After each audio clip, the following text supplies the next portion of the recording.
کون ہے، برا عمل کرنے والا کون ہے، اس کو بدلہ دیا جائے گا۔ اللہ عز و جل نے انسان کو مکلف بنایا ہے اور اس کا جلد ہی جلد جن باتوں کا اللہ نے مکلف بنایا ہے اور جن باتوں کا حکم دیا ہے اس کا حساب و کتاب بھی اللہ جلد سے جلد ہم سے لے گا۔ چنانچہ ذرے سے ذرے کے برابر بھی جو بھی عمل ہوگا اس کا بھی حساب ہوگا، چاہے وہ برا عمل ہو یا اچھا عمل ہو۔ فَمَن يَعْمَلْ مِثْقَالَ ذَرَّةٍ خَيْرًا يَرَهُ وَمَن يَعْمَلْ مِثْقَالَ ذَرَّةٍ شَرًّا يَرَهُ، ذرے کے برابر بھی کوئی عمل ہوگا وہ بھی، اور برا یا اچھا سب کچھ قیامت کے دن اللہ عز و جل واضح فرما دے گا۔ اسی طرح سے اللہ تبارک و تعالیٰ نے ہم سب کو اسلام کی دولت سے مالا مال فرمایا۔ اللہ کے نبی کا جو سید العرب والعجم سید الانبیاء والرسل ہیں، ایسے نبی کا ہمیں امتی بھی قرار دیا کہ ہمیں امتی بنایا تو سید العرب والعجم سید ولد آدم، جو تمام کائنات کے سردار ہیں، ان کا ہمیں امتی بنایا۔ اور یہی نہیں بلکہ خیر امت کا میڈل بھی، ٹائٹل بھی، سند بھی، سرٹیفکیٹ بھی، کنتم خیر امت اخرجت للناس، تم بہترین امت ہو، تمہیں اس لیے پیدا کیا گیا ہے، تأمرون بالمعروف وتنہون عن المنکر، کہ تم لوگوں کو بھلائیوں کا حکم دو اور برائیوں سے روکو۔ یہ میڈل بھی اور یہ سرٹیفکیٹ بھی اللہ عز و جل نے ہمیں عطا فرمایا ہے۔ ہمیں اللہ تبارک و تعالیٰ کی دنیا اور آخرت، دنیا بھر کی جتنی بھی نعمتیں ہیں، چاہے وہ اپنے ذات سے، اپنی جسم سے تعلق رکھتی ہوں، چاہے وہ اپنے بیوی بچوں سے متعلق ہوں، اپنے اہل قریہ، بستی، شہر، ملک، بلکہ دنیا کی تمام نعمتیں بھی اللہ عز و جل نے ہمیں عطا فرمائی ہیں۔ ہمیں اللہ تبارک و تعالیٰ کا اس کے اوپر شکر ادا کرنا چاہیے، اور یہ اللہ ہی کا ہمارے اوپر احسان ہے اور کسی کا ہمارے اوپر کوئی احسان نہیں ہے۔ اللہ کے بندو، اللہ تبارک و تعالیٰ نے مسلمانوں کو بلکہ اس دنیا میں کچھ اوقات، کچھ ٹائمنگ، کچھ دن، کچھ مہینے، کچھ راتیں ایسی پیدا فرمائی ہیں، ایسی بنائی ہیں جنہیں ایک دوسرے پر اس اللہ نے فضیلت عطا فرمائی ہے۔ بعض دنوں کو بعض دن پر فضیلت ہے، بعض راتوں کو بعض راتوں پر فضیلت ہے، بعض مہینوں کو بعض مہینوں پر فضیلت ہے۔ اوقات ہوں کہ دن ہوں کہ مہینے ہوں، الغرض اللہ تبارک و تعالیٰ نے ایک کو ایک دوسرے کے اوپر فضیلت عطا فرمائی ہے۔ یہی نہیں بلکہ اللہ نے جو سب سے افضل اور بلند ترین درجہ اور مقام رکھنے والے انبیاء اور رسل ہیں، ان میں بھی اللہ تبارک و تعالیٰ نے ایک دوسرے کے اوپر درجات اور فضیلت عطا فرمائی ہے۔ فرمایا تلک الرسل فضلنا بعضهم علی بعض، یہ رسول ہیں، ہم نے ان کو ایک دوسرے کے اوپر فضیلت اور مقام اور رتبہ عطا فرمایا ہے۔ تو الغرض کہنے کا مطلب یہ ہے کہ اللہ تبارک و تعالیٰ نے کسی کو چھوٹا، کسی کو بڑا، کسی کو افضل، کسی کو ادنا، کسی کو اعلیٰ، کسی کو عرفہ، زمین کو نیچے رکھا تو آسمان کو بلند رکھا، سورج کو سب سے بڑا رکھا، چاند کو اس کے مقابلے میں چھوٹا رکھا، زمین کو اس کے مقابلے میں۔ غرض پوری دنیا کے اندر یہ نظام اور یہ سسٹم ہے۔ کہنے کا مطلب یہ ہے کہ ہمیں چاہیے کہ اللہ تبارک و تعالیٰ نے جن دنوں کو مقام عطا فرمایا ہے، جن ایام کو، گھڑیوں کو مقام اور رتبہ عطا فرمایا ہے، جن لوگوں کو مقام اور رتبہ اور فضیلت عطا فرمائی ہے، ہمیں چاہیے کہ ہم اسی ترتیب کے ساتھ ان کے مقام اور ان کے عظمت کو ذہن میں رکھتے ہوئے ان کا احترام کریں، ان کی عزت کریں، اور اسی طرح سے ان ایام میں اور ان دنوں میں اور ان جگہوں پر اللہ نے جو جو عبادتیں مقرر کی ہیں، ان عبادتوں کو انہی جگہوں کے لیے خاص رکھیں۔ بات سمجھ میں نہیں آئی؟ حج کرنے کے لیے آپ کو پاکستان، ہندوستان جانا نہیں ہے، یا حائل یا القصیم اور ریاض حج کرنے کے لیے نہیں جا سکتے۔ حج ایک عبادت ہے، اس عبادت کے لیے ایک مخصوص جگہ اللہ رب العزت نے متعین فرمائی۔ خانہ کعبہ آپ کو جانا پڑے گا، طواف کے لیے ایک مخصوص دائرہ اللہ نے متعین فرمایا۔ آپ کل کہتے ہیں ہم اللہ کے گھر کا کام نکل لیا، یا اللہ کے گھر کے نام پر آپ اپنے شہر اور اپنی بستیوں کی مسجدوں کے طواف کرنے لگے ہیں، کہنے سے یہ تو بیت اللہ ہے۔ آپ اسے اللہ کا گھر کہتے ہو کہ نہیں کہتے ہو؟ دلیل ہے۔ تو طواف ہم کر رہے ہیں تو کیا غلط کر رہے ہیں؟ اللہ رب العزت نے جس طرح سے مخصوص جگہیں رکھی ہیں، اسی طرح سے مخصوص اوقات بھی رکھے ہیں۔ میدان عرفات میں آپ کو جمع ہونا ہے 9 تاریخ کو سب کو، اور میدان عرفات کی جو جگہ ہے اس جگہ کے بھی کچھ حد بندیاں ہیں۔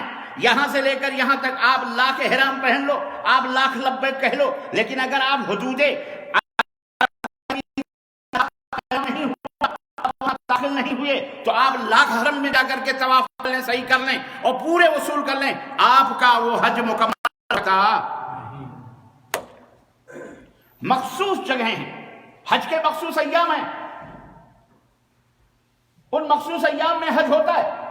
8ویں تاریخ سے لے کر کے 9ویں، پھر 10ویں، پھر 11ویں، پھر 12ویں، یہ ایام ہیں، اس کے مہینہ ہے۔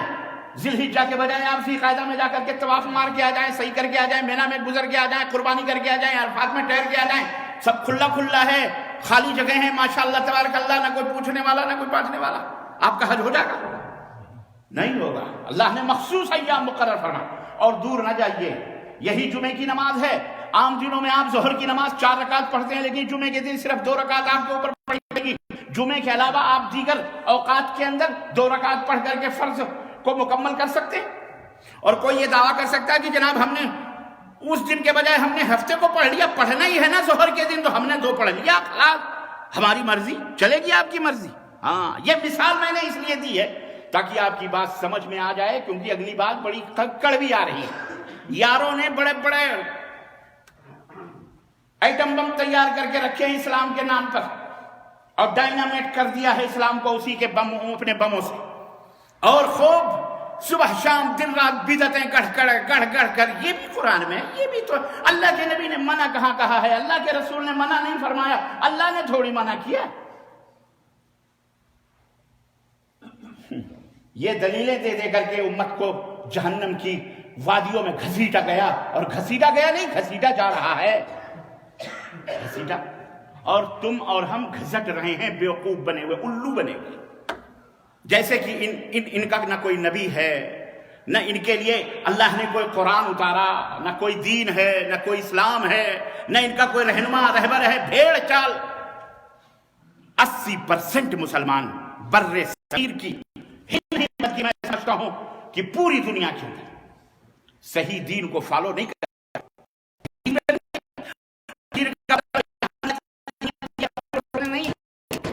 بعد کی بات ہے، یہ تو بعد کی بات ہے، یہ اعمال ہے بعد کے بعد۔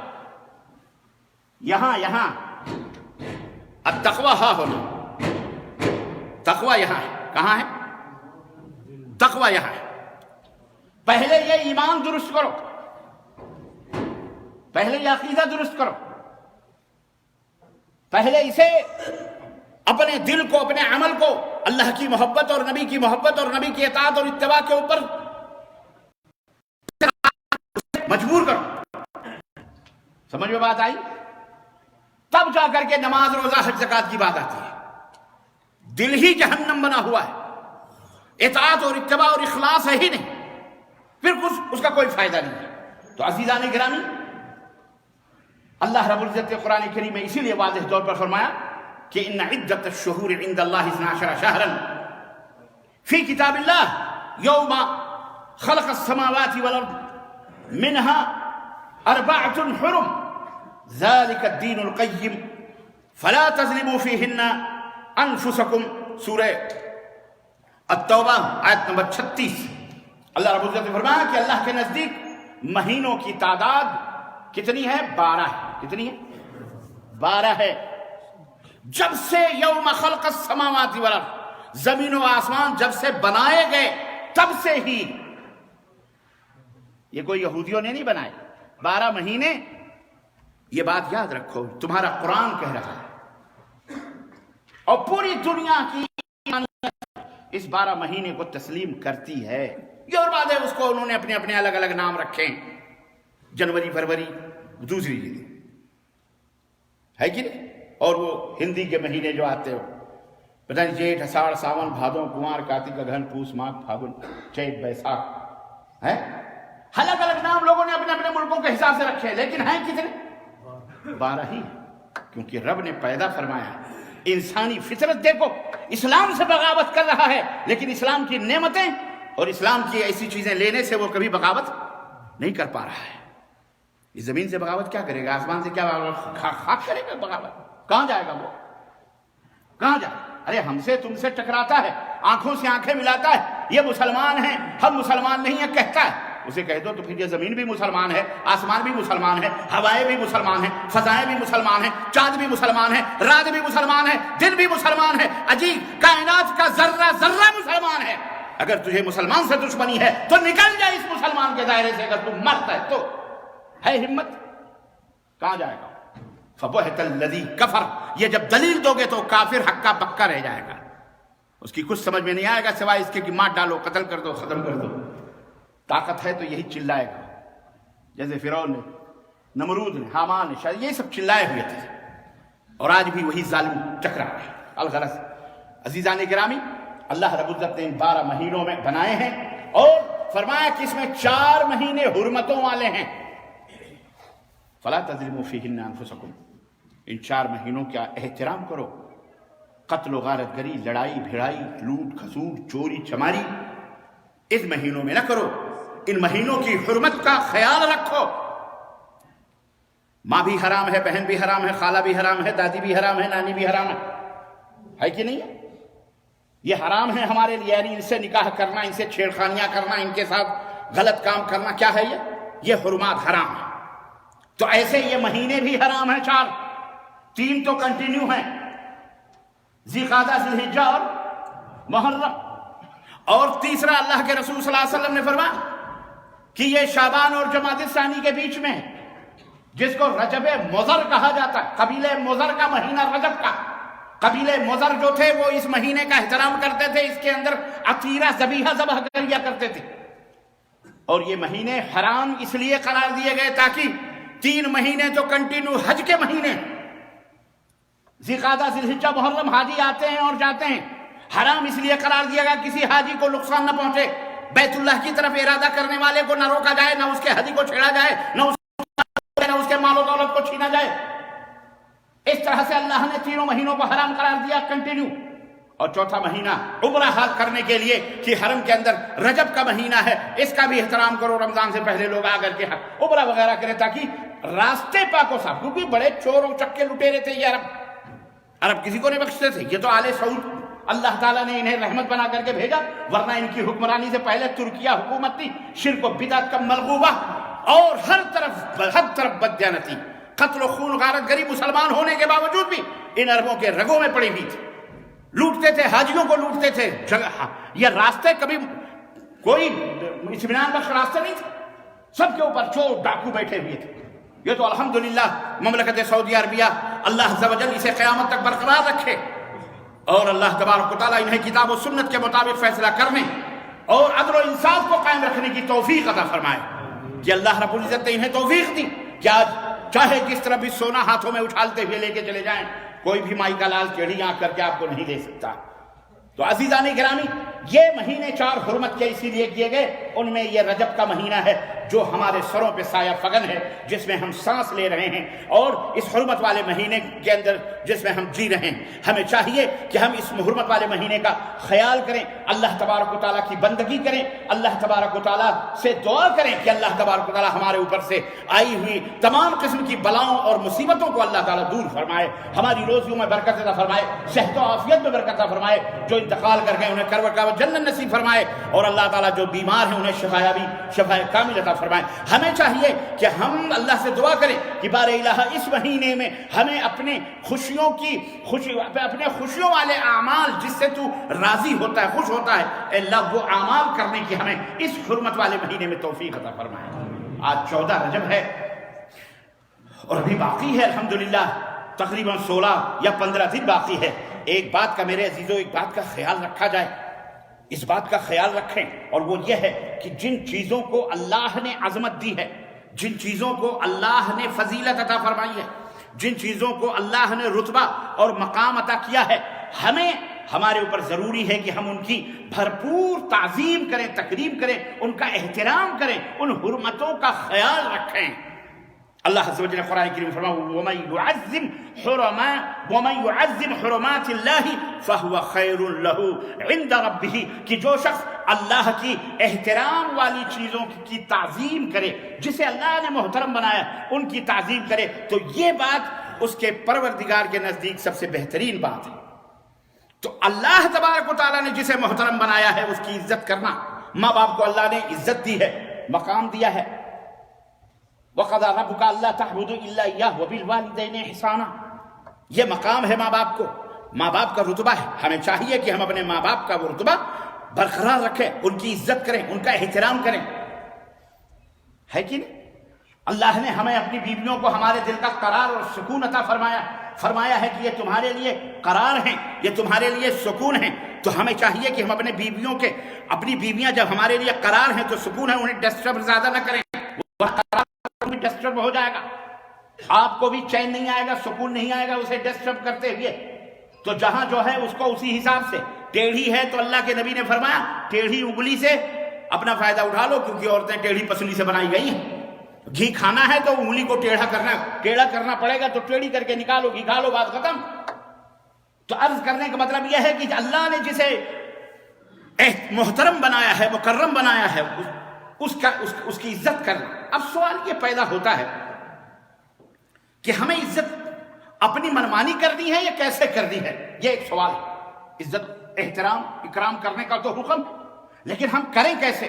آئیے وہ بھی میں آپ کو بتاتا چلتا ہوں۔ اسلام کے 2 ارکان ہیں، کلمہ لا الہ الا اللہ، ایک کلمہ شہادت ہے، اس کے 2 جز ہیں، 2 حصے ہیں، ایک حصہ اخلاص اور للہیت پر مبنی ہے، اور دوسرا حصہ اطاعت و اتباع پر مبنی ہے۔ لا الہ الا اللہ، اخلاص نیت کے ساتھ، دل کی گہرائیوں کے ساتھ کہ اللہ کے سوا کوئی بھی سچا معبود نہیں ہے، دل کے ساتھ آپ اس کا اقرار کریں، اعتراف کریں کہ سجدہ ہو یا عبادت کی جتنی بھی شکلیں، عبادت و بندگی کی جتنی بھی صورتیں، الف سے لے کر یا تک، اے سے لے کر زد تک، جتنی بھی چھوٹی سے چھوٹی، بڑی سے بڑی صورتیں ہو سکتی ہیں، یہ سب کی سب شکلیں اور صورتیں صرف اور صرف اللہ تبارک و تعالیٰ کے لیے ہیں، کسی مخلوق کے لیے نہیں، چاہے وہ نبی مرسل ہو، چاہے وہ سید الملائکہ ہو، چاہے وہ جبریل ہو، چاہے وہ میکائیل ہو، چاہے وہ ولی ہو، چاہے وہ شہید ہو، کوئی بھی ہو، کوئی بھی عبادت کا مستحق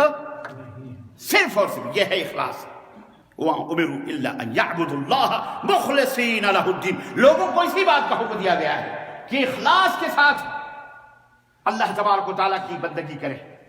اور دوسرا جز ہے محمد الرسول اللہ، محمد صلی اللہ علیہ وسلم اللہ کے رسول ہیں، قیامت تک کے لیے ہیں۔ آپ کی اطاعت یہ نہیں سال بھر کے لیے تھی، یا 63 برس کے لیے، یا 23 برس کے لیے، یا 10 برس کے لیے، یا 20 برس کے لیے، 40 برس کے لیے، یا صرف صحابہ کرام کے لیے، یا صرف تابعین اور تبع تابعین،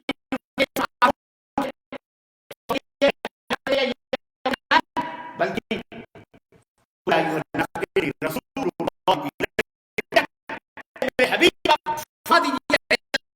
دنیا کے لوگوں کہیں بھی رہتے ہو، پہاڑ کی چوٹی پہ ہو،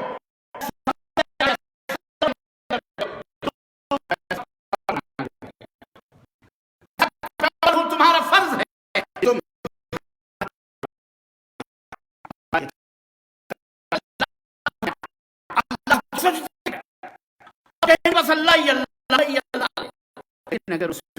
کائنات صلی اللہ علیہ وسلم کی اطاعت نہ ہو، اتباع نہ ہو، نبی کی اطاعت نہ ہو، ساری یہ باتیں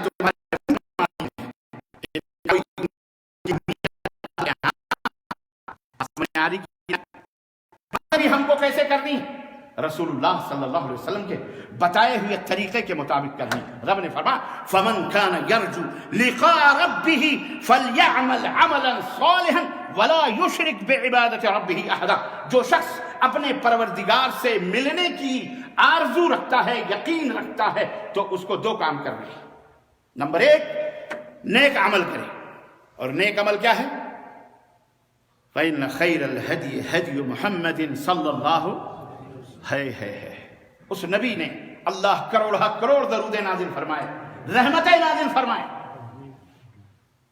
ما ترکت شیئا الذی یقربکم الی الجنہ الا وقد امرتکم۔ انہوں نے فرمایا تھا اے میری امت کے لوگوں، میں نے کوئی بھی چیز ایسی نہیں چھوڑی جو تمہیں جنت سے قریب کرنے والی ہوں یا جنت میں پہنچانے والی ہوں، الا یہ کہ میں نے تمہیں ان باتوں کا حکم دے دیا ہے۔ وَكَذَلِكَ النَّارُ، اور اسی طرح سے ہم نے ہر وہ بات جو تمہیں جہنم تک پہنچانے والی تھی، اسے ڈرایا ہے،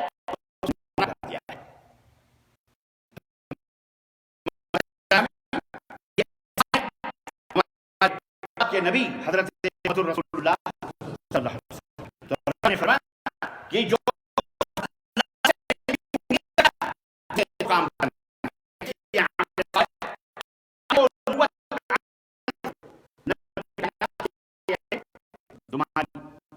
تمہارا ایمان، تمہارا عقیدہ، تمہاری نماز، تمہاری زکات، تمہارا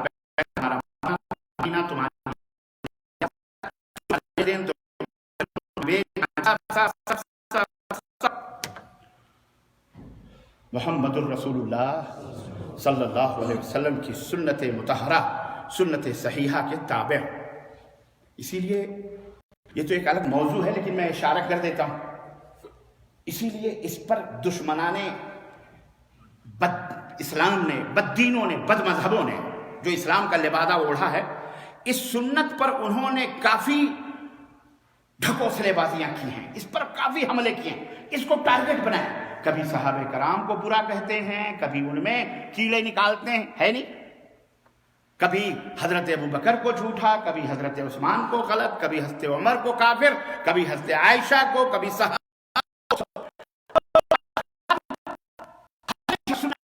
اسی لیے آپ دیکھیں گے کہ نبی کریم صلی اللہ علیہ وسلم کی سنتوں اور حدیثوں میں محدثین اللہ تعالیٰ انہیں کروڑہ کروڑ رحمتیں نازل فرمائیں ان کے اوپر۔ انہوں نے جو دین کی خدمت کی، اللہ اکبر، ایک ایک جیسے مائیں چاولوں سے کنکریوں کو چن چن کر مائیں بہنیں بیٹیاں نکال کے باہر کر دیتی ہیں، ایسے ہی الحمدللہ الحمدللہ اللہ نے قیامت تک اس دین کو برقرار رکھنا ہے، چلنا ہے۔ ایسے لوگوں کو اپنے بندوں میں رکھا ہے کہ کنکریوں کی طرح ضعیف گڑھی ہوئی موضوع حدیثوں کو چن چن کر نکال کر کے باہر کر دیا۔ اور اس دور کے سب سے بڑے محدث حضرت علامہ ناصر الدین البانی رحمۃ اللہ علیہ، تقریباً 500-600 برس کے ان مدتوں میں ابن حجر کے بعد کوئی بھی ایسا مرد مجاہد پیدا نہ ہوا جس نے اللہ جس کو چاہے، عرب نہیں تھے وہ، البانیہ کے تھے، یورپ کے، وہاں سے اٹھایا الحمدللہ، اور وہ کام لیا کہ آج حرم مکہ اور حرم مدینہ کی منبروں سے بھی جب حدیث آتی ہے تو جہاں امام بخاری کا تذکرہ آتا ہے وہاں یہ بھی کہہ دیا جاتا ہے کہ وَصَحَّحَهُ الْإِمَامُ الْأَلْبَانِي، اور اس حدیث کو صححہ الامام الالبانی، کہ اس حدیث کو امام البانی نے بھی صحیح قرار دیا۔ دلوں کی دھڑکنیں ٹھہر جاتی ہیں، شکوک و شبہات ختم ہو جاتے ہیں، یقین آ جاتا ہے کہ واقعی یہ حدیث صحیح ہے اور یہ حدیث ضعیف ہے، یہ حدیث موضوع ہے۔ کیوں ہے؟ یہ بھی وہ اپنی مرضی سے نہیں انہوں نے ایسی باتیں کری، الحمدللہ۔ تو یہ احسان ہے اللہ تبارک و تعالیٰ، کیونکہ اللہ کو اس دین کو محفوظ رکھنا ہے، اور وہ اپنے بندوں سے جس سے چاہے، نمرود کو چاہے مچھروں سے ہلاک کر دے، ہیں یہ اس کی مرضی ہے۔ ابراہیم کو دور رکھا، فرعون کو چاہا تو نرم و نازک پانی کے دھاروں سے ہے سمندر میں غرق کر دیا، ختم۔ اسی پانی سے زندگی اور اسی پانی سے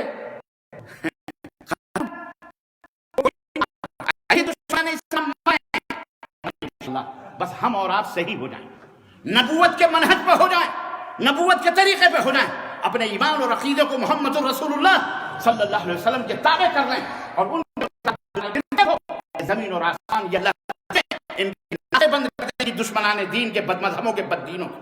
تو میں عرض یہ کر رہا تھا کہ دشمنوں نے سنت رسول صلی اللہ علیہ وسلم کو ڈائنامیٹ کرنے کی غلط سلط جھوٹی علم گلم باتیں ملا کر کے دین کے حدیثوں کو قرآن میں تو نہیں کر سکتے تھے، کیونکہ قرآن میں تو ایک سے ایک حافظ موجود ہیں۔ حالانکہ کچھ ظالموں نے اس میں بھی دھوکہ دھڑی گھپلا کری اور کہا یہ 30 پارے کا جو قرآن ہے نا یہ ادھورا ہے، 10 پارہ ابھی ہمارے امام عراق کی غار میں لے کے بیٹھے ہیں، وہ آئیں گے، امام غائب لے کے آئیں گے۔ اللہ کی لعنت ہو ایسے مکاروں جھوٹوں خبیثوں پر، بولو آمین۔ تو یہ نبی کریم صلی اللہ علیہ وسلم کی دین کو اگر خراب کرنا ہے تو ان دونوں کو چھیڑ دو، ان دونوں نگیٹو پوائنٹ، یہ دونوں ملتے ہیں تو تب بجلی جلتی ہے، قرآن اور نبی کریم صلی اللہ علیہ وسلم کا فرمان۔ کہیں لوز کر دو تو بات ختم ہو جائے گی۔ عرض کر کہنے مطلب یہ بھی جان لیں۔ ایک اور نقطہ میں آپ کو بتاتا چلوں، وقت نہیں ہے میرے پاس، پھر بھی میں بتا دے رہا ہوں کہ موبائل ذرا سائلنٹ رکھا کرے بھی۔ عبادات جو ہے نا، عبادت یہ ساری کی ساری توقیفی ہوتی. توقیف کا مطلب آپ کو میں کیا سمجھاؤں؟ توقیف کا مطلب ہے یعنی جیسے آپ جا رہے ہو بڑی تیزی کے ساتھ, آگے لکھا ہوا وقف, عربی میں لکھا ہوا تھا نا بورڈ وقف, کیا مطلب ہے وقف کا؟ ٹھہرو, اس سے آگے نہ بڑھنا, ہے کہ نہیں؟ یہ ہے, اب تو آسان ہو گیا آپ کو سمجھانا, عرب میں ہے آپ کو پتہ ہے, وقف ٹھہرو, اسی سے توقیف ہے. عبادات کا قاعدہ اور قانون اور اصول یہ ہے کہ آپ کو ٹھہرنا ہے. کہاں؟ جہاں اللہ کے نبی نے جتنا کہا ہے, جتنا فرمایا ہے, جتنا کیا ہے, وہیں تک ٹھہرنا ہے.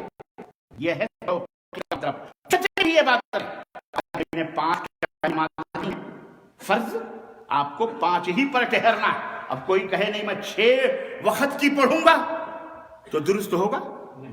ہاں, بس آپ سے کیوں یہاں ٹھہرنا. اللہ کے نبی نے رمضان المبارک کے روزے رکھے ہیں, فرض کیے اللہ کے نبی نے وہی روزے رکھے ہیں, اس لیے وہاں ٹھہرنا. اب یہ نہیں کہ آپ کہتے ہیں ہم شعبان کے بھی روزے ہمارے اوپر فرض ہیں, ہم شعبان کے روزے رکھیں گے 1 مہینہ, یہ کر سکتے آپ.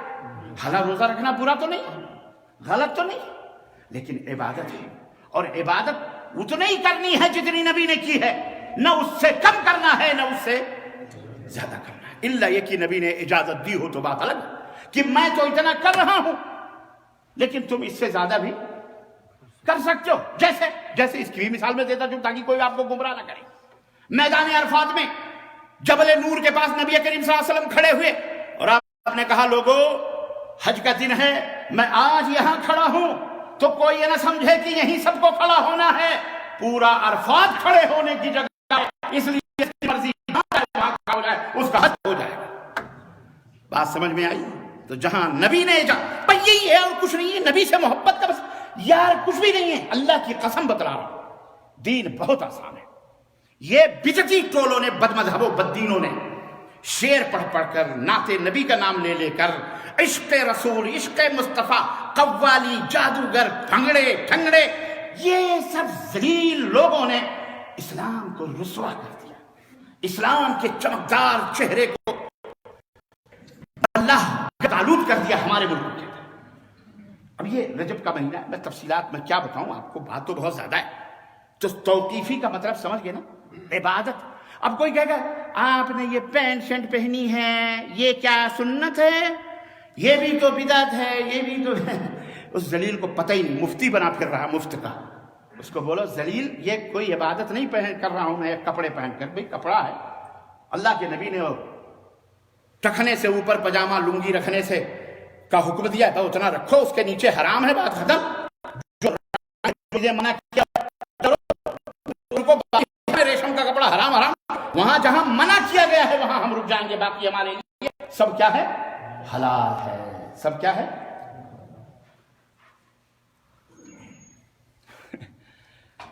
لیکن شیطان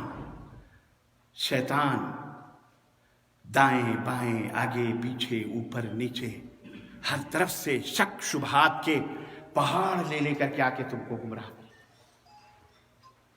کہے گا اچھا بھینس کھانا حلال ہے؟ کہاں لکھا ہے قرآن حدیث میں کہ بھینس کھانا حلال؟ نہیں سمجھ بات آئی نا؟ بھینس کھانا حلال تو آپ کیا بولو, اس کو بولو مردود, تو بھینس کھانے کو عبادت سمجھتا ہے تو ہمیں دلیل دے دے کہ بھینس کھانا عبادت ہے, جو بھینس نہ کھائے وہ عبادت نہیں کرتا. عبادت ہے تو دیکھتے ہیں ہم اس کی دلیل. عبادت نہیں ہے, یہ دنیاوی چیز ہے, تمہاری مرضی ہے. سمجھو ذرا, یہ میرے رسول اس لیے بھی نہیں ہے کہ رسم ادا کر رہا ہوں, آپ کو میں اپڈیٹ کر رہا ہوں, کوالیفیکیشن دے رہا ہوں, تعلیم دے رہا ہوں, تاکہ آپ سمجھ میں آئے, اطمینان کے ساتھ سنا کرو. بہت سارے لوگ دیکھو باہر آئے ہیں نماز پڑھنے, وہ ہمارے بھائی لوگ بازار لگا کے بیٹھے ہوئے, ان کو پتا نہیں کہ یہاں اذان جب میں آ جاتا ہوں سارے رشتے رجسٹر لے کے یہاں آ جاتے ہیں.